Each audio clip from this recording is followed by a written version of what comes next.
This isn't the first time that Hong Kong is standing up to China. Last year, the protesters of Hong Kong forced China to retract, to take back a controversial extradition law. This happened after months of mass protests. The world watched, mostly in awe. Some also spoke, expressing concern. The US, the UK, and Canada, to name a few. The European Union sent a diplomatic note expressing concern. These were little more than tokens of support for Hong Kong, but it's different this time, very different. The supporters are more assertive, they're more vocal. Hong Kong is not something that China can pass off as an internal matter anymore. It cannot get away by citing an imaginary foreign hand here.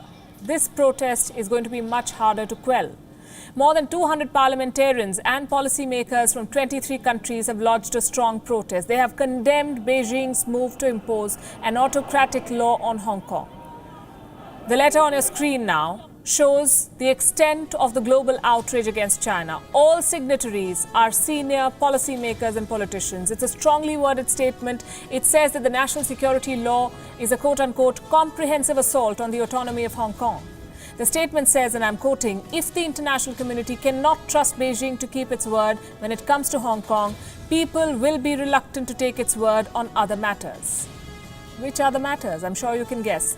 China is being asked questions on some serious matters of life and death. And now leaders from 23 countries are saying they cannot rely on China's word. Some big names have signed this letter. The list includes Hong Kong's last colonial governor, Chris Patten, former British Foreign Secretary Malcolm Rifkin, and American lawmakers like Ted Cruz and Marco Rubio.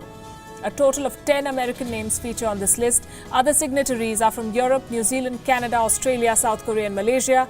Indian rights activist Dr. John Dayal has also signed this. And perhaps the biggest message of support comes from Taiwan.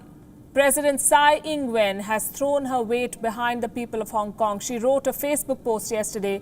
President Tsai says the proposed national security law is a threat to Hong Kong's freedom. She has promised to provide necessary assistance to Hong Kong, as she put it. Taiwan could be emboldened by the fact that its ally, the United States, is taking a tough stand on Hong Kong too. The White House has said that China's national security law could invite American sanctions. U.S. Secretary of State Mike Pompeo has called Beijing's move a death knell, his words, a death knell for the autonomy of Hong Kong. China has hit back with a threat of its own. Listen to this.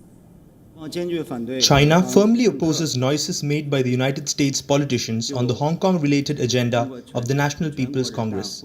China has lodged solemn representation to the US side. I want to stress that Hong Kong is China's Hong Kong.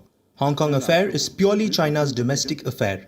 It is within Chinese sovereign rights to determine when, how and what legislation to put on Hong Kong.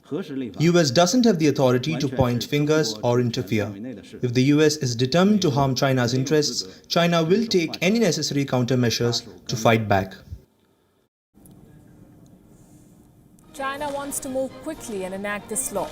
And for that, it is willing to bypass Hong Kong's own legislature, something that Hong Kong's influential bar association has called worrying and problematic.